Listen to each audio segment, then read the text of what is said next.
जायते सततं सख्यं सर्वजीवरगणैः सह प्रारब्धं भुञ्जतो वापि गीताभ्यासरतस्य च स मुक्त स सुखी लोके কর্মণা নোপলিপ্যতে। গীতা অনুশীলনরত ব্যক্তি প্রারব্ধ ফল ভোগ করলেও সমস্ত জীবের সঙ্গে তার সখ্যভাব উৎপন্ন হয়। সে ব্যক্তি মুক্ত ও সুখী। এই জগতে কর্ম করেও তিনি কর্মে লিপ্ত হন না। আজকের আলোচনা অষ্টপঞ্চতিতম 58।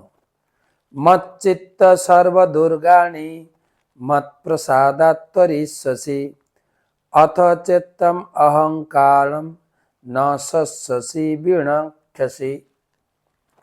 মচ্চিত্ত সর্বদুর্গাণি মৎপ্রসাদাত্তরিষ্যসি অথ চিত্তম অহংকার ন শস্যসি বিনক্ষ্যসি। অনুবাদ: এভাবে মৎচিত্ত হলে, মদগত চিত্ত হলে তুমি আমার প্রসাদে সমস্ত প্রতিবন্ধকতা থেকে উত্তীর্ণ হবে, কিন্তু তুমি যদি অহংকার বশত আমার কথা না শোনো তাহলে বিনষ্ট হবে। গীতার শেষের দিকে আমরা এসে গেছি।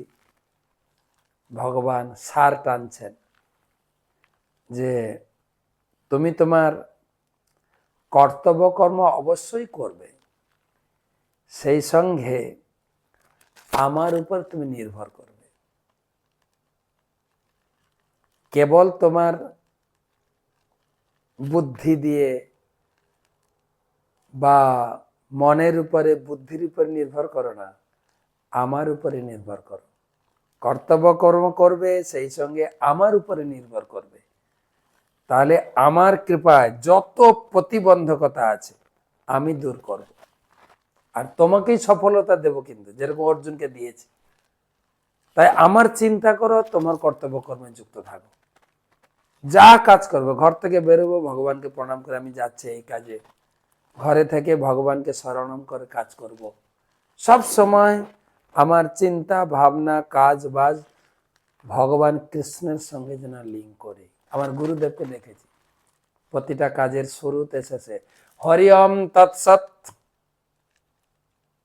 তাহলে ভগবান সঙ্গে থাকবেন, সমস্ত প্রতিবন্ধকতা থেকে দূরীভূত হয়ে আমি আমার কাজে সফলতা পেয়ে যাব।